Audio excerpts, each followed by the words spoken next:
So I'm going to talk about something that really does grind my gears. Alright guys, how's it going? Now I probably should have scripted this video.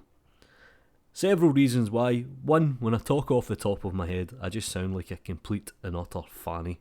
Two, I generally say stupid things. Or three, it's a combination of all of the above.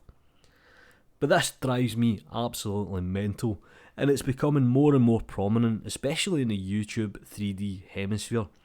And I see pretty big channels making these videos and I just think, you have not a clue what you are actually talking about. You're just going for the clickbait.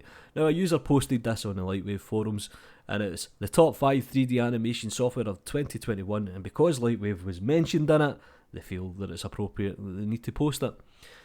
But there's a user here that absolutely gets it spot on. Just another clickbait video to attract viewers and create revenue from advertising on YouTube. And that's exactly why these videos are made.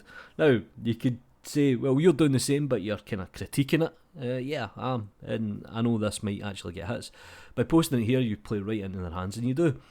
Now, there's a difference between recommending software and there's a difference between actually putting it into a category and listing it right down.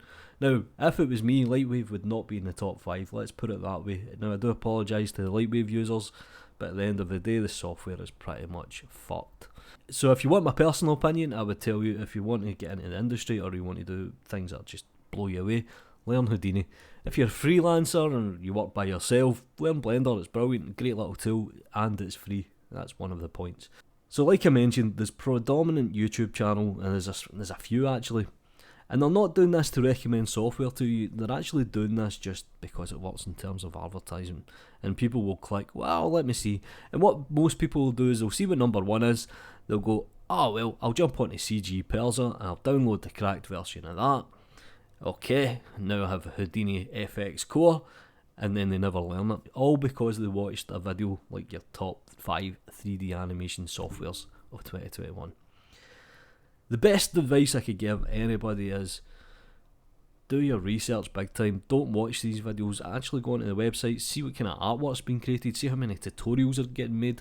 And this is one reason why I wouldn't recommend Lightwave these days. There's hardly anything getting generated in terms of learning content, and New Tech or VizRT or whatever they're called are absolutely incapable of doing any sort of software launch. But anyway, that's a completely different story, and it just does my nut in. If you're a YouTuber, please stop making these stupid videos, man. It's fucking pointless, and unless you use every single piece of software in production, you do not have an opinion. Like, I couldn't tell you how good Maya is. Now, I've used Maya, but I've never used it in production, and I don't use it every single day. I don't know its quirks, I don't know where it'll crash, I don't know if it's good at doing such and such. So how can I give an honest opinion on the top 5 softwares? It's completely subjective or objective, depends what way you look at it. Anyway, I've finished this rant, I do apologise. I'll get back to making Blender add-ons and tutorials. Do me a favour guys, like the video, subscribe to the channel if you haven't already, follow me on Twitter, support me on Gumroad. I'm going to make a cup of coffee and bury my head in the sand.